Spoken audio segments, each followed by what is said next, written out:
Friends, आज मैं आप लोगों के लिए WCS का क्लास लेकर आया जिसके सिलेबस में आपको पढ़ना पड़ेगा WCS, जिसका आज पार्ट 1 है। आज मैं आपको बता दूं, जो भी फीडर हो, इलेक्ट्रीशियन हो और डीजल मैकेनिक हो, आप सभी को WCS पढ़ना होता है। WCS में आज मैं आपको 4 तथा बेग चैप्टर है आपका, वो लेकर आया हूँ और ये पार्ट 1 होगा। चलिए सबसे पहले मैं स्टार्ट करता हूँ। दूरी होता क्या है, ठीक है। दूरी होता क्या है, आपको परिभाषा पे लिख दिया है। किसी खास समय में चली गई पथ की कुल लंबाई को हम दूरी कहते हैं, ठीक है। किसी खास समय में चली गई कुल पथ की लंबाई को हम दूरी कहते हैं। अब दूरी का ऐसा मात्रक मीटर होता है, ठीक है बच्चों। अब दूरी का मात्रक होता है मीटर और दूरी एक अदिश राशि है। जैसे आप फिगर में देख सकते हैं कि कोई अगर पॉइंट ए और पॉइंट बी से जाएगा, आदमी सफर करेगा, तो सफर आप इधर से ऐसे भी सफर कर सकते हैं आप, और यू भी सफर कर सकते हैं। और जो सीधा स्ट्रेट लाइन मिला देते हैं, एक भी आपका दूरी कहलाएगा। लेकिन सबसे न्यूनतम दूरी जो होता है उसको हम विस्थापन कहते हैं, ठीक है। इसको क्या कहते हैं? विस्थापन कहते हैं। और न्यूनतम दूरी देखिए यहाँ परिभाषा भी लिख दिया। न्यूनतम दूरी को हम विस्थापन कहते हैं, और विस्थापन निकालने के लिए प्रारंभिक वेग और अंतिम बिंदु को हम मिला देते हैं, ठीक है। पर विस्थापन निकालने के लिए प्रारंभिक और अंतिम बिंदु को सीधा मिला दिया जाता है, और विस्थापन का ऐसा ही मात्रक मीटर होता है, ठीक है। विस्थापन एक सदिश राशि है, ठीक है। यहाँ तक आप लोग समझ गए हैं? अगर यहाँ तक समझ गए तो आप लोग नोट कर लीजिए। उसके बाद मैं आपको एक क्वेश्चन बताता हूँ। जैसा आपको एक क्वेश्चन में दिख रहा है, मैं पढ़ा है दूरी क्या होता है, विस्थापन क्या होता है, और विस्थापन का एक क्वेश्चन लेकर आए।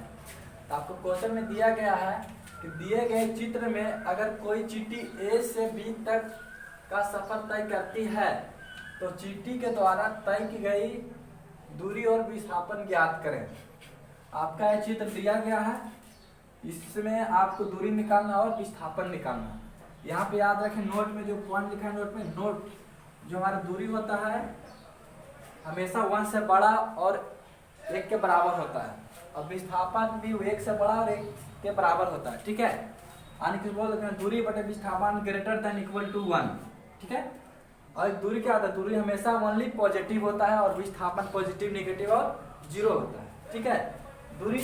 दूरी हमेशा पॉजिटिव लेना है, कहीं नहीं नेगेटिव लेना है दूरी को, ठीक है। विस्थापन आपका पॉजिटिव नेगेटिव हो सकता है।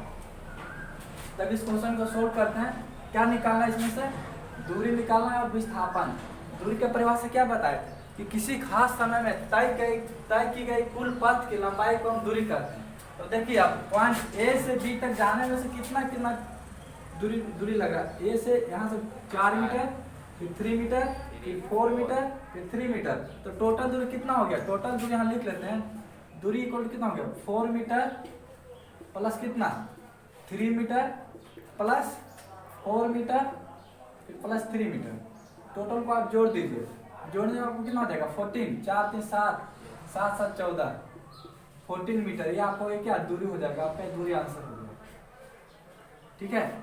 अब विस्थापन निकालना। आपको बता, विस्थापन निकालने के लिए प्रारंभिक बिंदु और अंतिम बिंदु को सीधा सीधा मिला दिया जाता है। तो विस्थापन आप यही हो सकता है, आप यहाँ से क्या करते हैं, इसको डायरेक्ट यहाँ से मिला सकते हैं, या यहाँ से सीधा मिला सकते हैं इसको।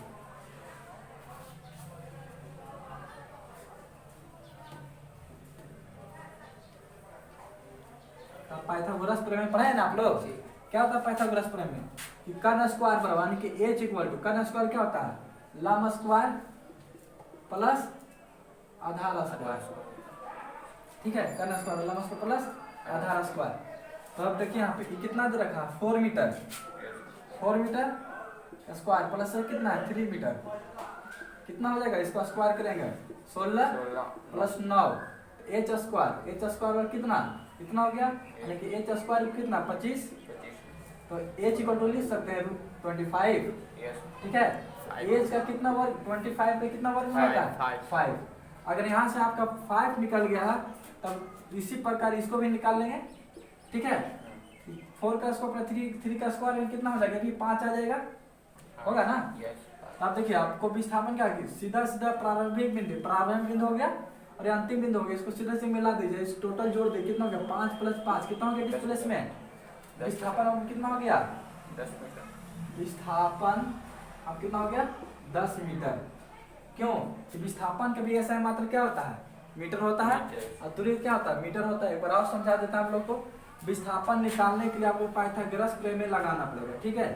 पहले आप यहाँ से लगाए कर्न स्क्वायर क्या हो, यहाँ पॉइंट आप सी भी मान लीजिए, तो AC स्क्वायर क्या हो जाएगा, AC स्क्वायर में लंब स्क्वायर प्लस आधार स्क्वायर, हम डायरेक्ट लिखते हैं H स्क्वायर लंब स्क्वायर प्लस आधार स्क्वायर। तो आपको 4 दिया है 3 दिया, इन तीनों दोनों का स्क्वायर करेंगे 16, इसका भी 9, 16 में कितना 25, 25 का कितना 5, तो आपका क्या है अगर ये 5 निकल गया तो भी 5 निकल गया आपका।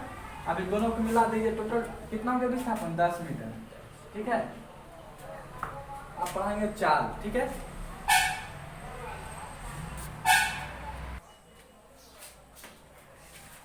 अब इसके बाद चाल पर चलता है स्पीड, ठीक है। स्पीड क्या होता है, स्पीड किसी बिंदु द्वारा एकांक समय में तय की गई दूरी को हम चाल कहते हैं, ठीक है। किसी बिंदु द्वारा एकांक समय में तय की गई दूरी को हम चाल कहते हैं। चाल बराबर होता है दूरी बटा समय, और दूरी बराबर लिख सकते हैं चाल इंटू समय, यहाँ लिख सकते हैं चाल बराबर दूरी बटा समय।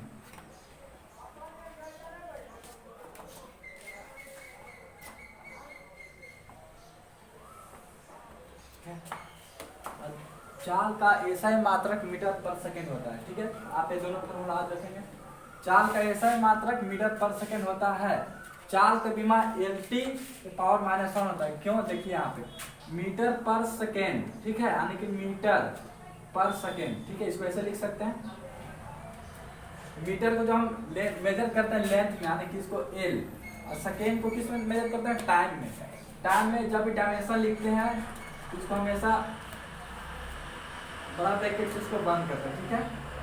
तो फिर यहाँ लिख सकते हैं L कुछ इसके पावर पे 1 है, ठीक है। तो इसको ऊपर ले जाके L T के पावर -1, ये आपका किसका बीमा हो गया चाल का, ठीक है। आपका चाल का बीमा हो गया। चाल एक अदिश राशि है, ठीक है। क्या बच्चों, चाल एक अदिश राशि है। अब वेलोसिटी, अब आते हैं वेलोसिटी पर। वेलोसिटी क्या होता है, वेलोसिटी मतलब वेग। वेग क्या होता है, किसी बिंदु द्वारा एकांक समय अंतराल में किए गए विस्थापन को वेग करते हैं। किसी बिंदु द्वारा एकांक समय अंतराल में किए गए विस्थापन को हम वेग करते हैं, ठीक है।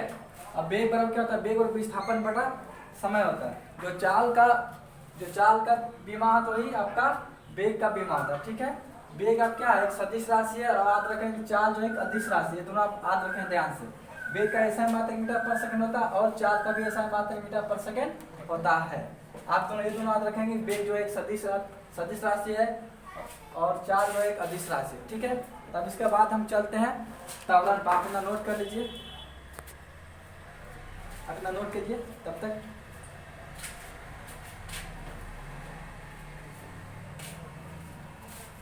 तो रफ करें हाँ।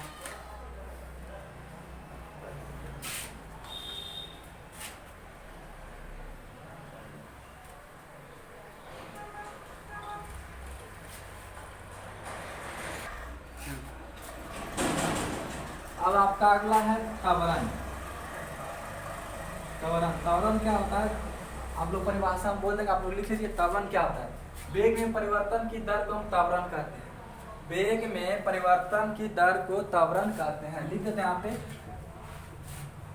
वेग में परिवर्तन की दर को हम त्वरण कहते हैं।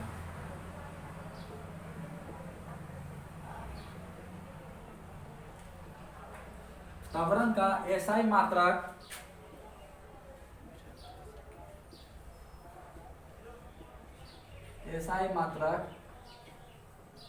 मीटर पर सेकेंड स्क्वायर होता है, ठीक है। त्वरण को ए से डिनोट किया जाता है, इसे में लिख दीजिए आप, त्वरण को ए से सूचित किया जाता है।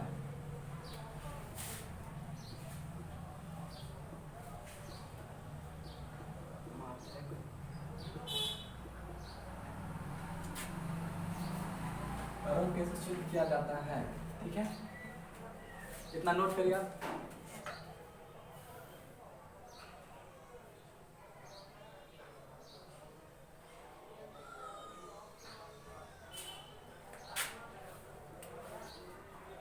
त्वरण बराबर होता है वेग में परिवर्तन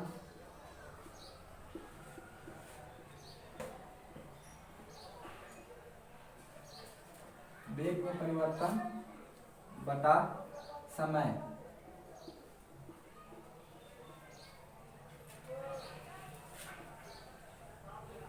और एक और लिख सकते हैं, त्वरण बराबर अंतिम वेग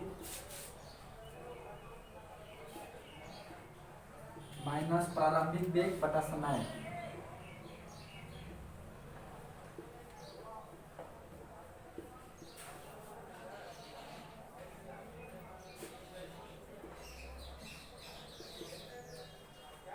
A इक्वल टू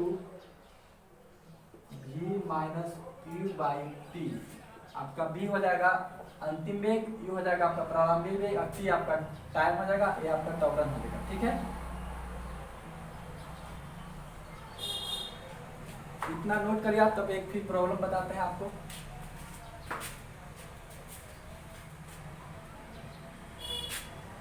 नोट करें।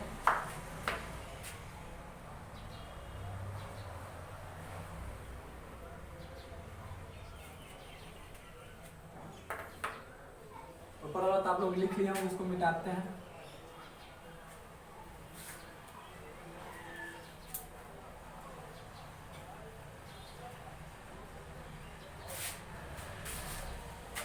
एक क्वेश्चन लेते हैं। ठीक है,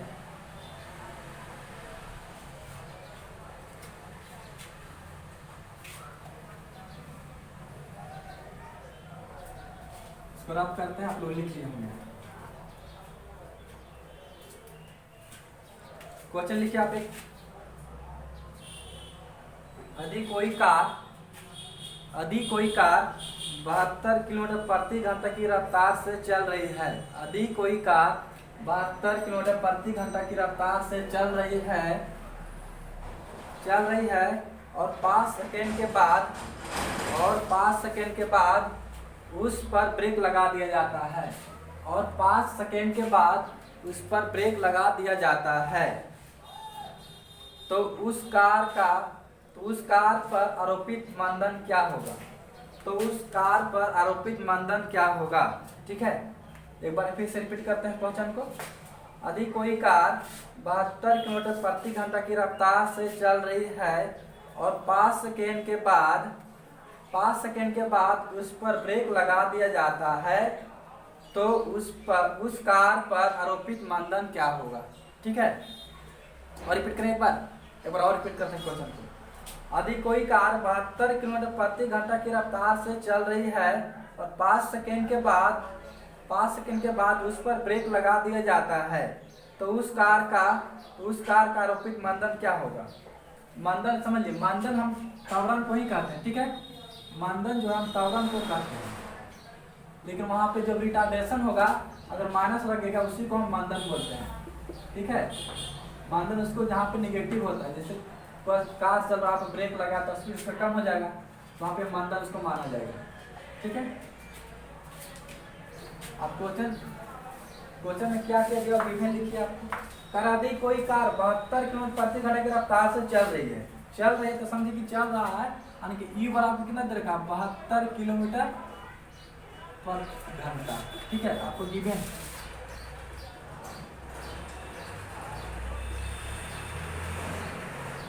जब चल रहे आप फिर समझ के वेलोसिटी चल रही है, उसमें जब ब्रेक लगा दिया जाता है। ठीक है, ब्रेक लगाता है, v बराबर क्यों हो जाएगा आपका v इक्वल टू 0। टाइम आपको कितना दे रखा, 5 सेकेंड। टाइम आपको दे रखा 5 सेकेंड। एक्सेलरेशन आपको निकालना है। ठीक है, एक्सेलरेशन को ही मंदन बोलते हैं। ठीक है, याद रखें आप लोग, आपको एक्सेलरेशन निकालना है। एक्सेलरेशन क्या होगा, देखिए आपको सबसे पहले यूनिट पर ध्यान देना होगा। ठीक है, एक्सेलरेशन का यूनिट होता है मीटर पर सेकेंड। इसका जो यूनिट होता है एक्सेलरेशन का, मीटर पर सेकेंड स्क्वायर, और यहाँ पे दिया किलोमीटर प्रति घंटा। ठीक है, तो इसको मीटर पर सेकेंड पहले बदल दीजिए। मीटर पर सेकंड बदलने के लिए 72 इंटू 18, 5/18 से आप उसको गुना कर दीजिए। ठीक है, 18 चौक 72, 5 चौक कितना 20 मीटर पर सेकंड आपको क्या हो जाएगा, वेलोसिटी ई हो जाएगा। ठीक है, इनिशियल वेलोसिटी। तो आपको एक फार्मूला बताए थे हम, फार्मूला एक्सेलरेशन बराबर a equal to v minus u बटा टी।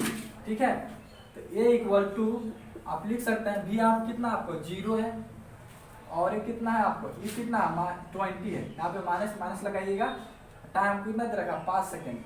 तो इसको हल करिएगा, ए इक्वल टू -20/5 होगा। जब इसको कट करिएगा क्या कितना देगा 4, यानी कि ए इक्वल टू आपको दिख रहा होगा -4, लेकिन -4 आप रिटार्डेशन नहीं लगाइएगा। जब आपको ऑप्शन अगर दिया रहेगा, जैसे ऑप्शन ए मान लेते हैं, बी मान लेते हैं और सी और डी मान लेते हैं। ठीक है, आपको ए में -4, इसमें 4, इसमें 3 मान लेते, इसमें नन रहेगा option.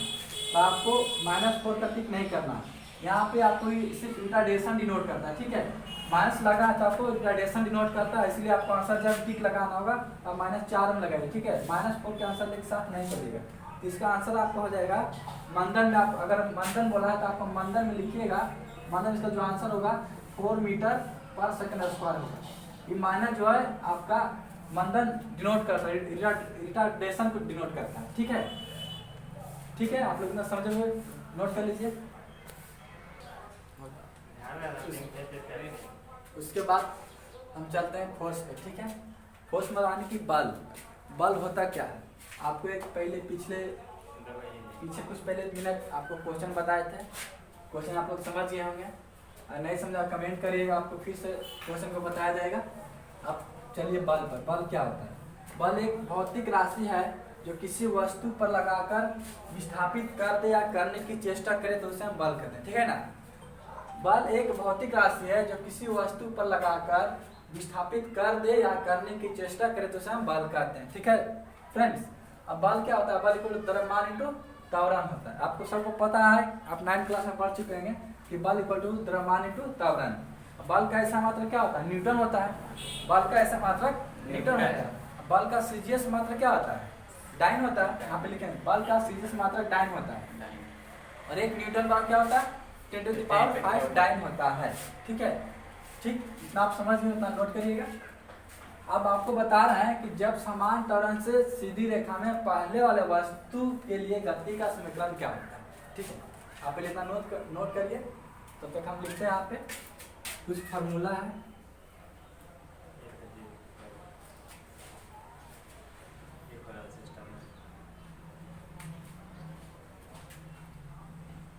v equal to u plus 80, s equal to u2 plus half AT square.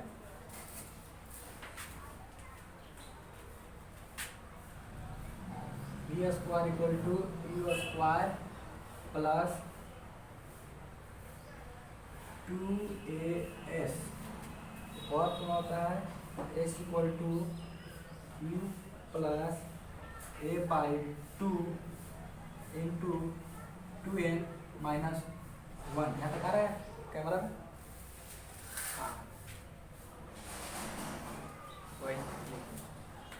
जहाँ आप सबका मीनिंग डालेंगे, जहाँ ई इक्वल टू आपका हो जाएगा प्रारंभिक वेग, प्रारंभिक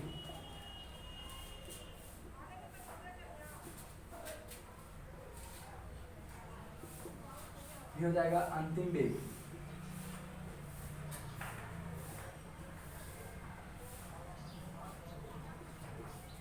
हो जाएगा आपका समय,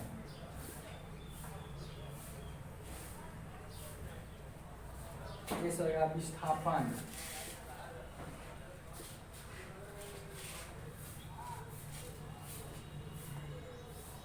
हो गया, और ये हो गया आपका त्वरण। चलिए आप लोग इतना नोट करेंगे।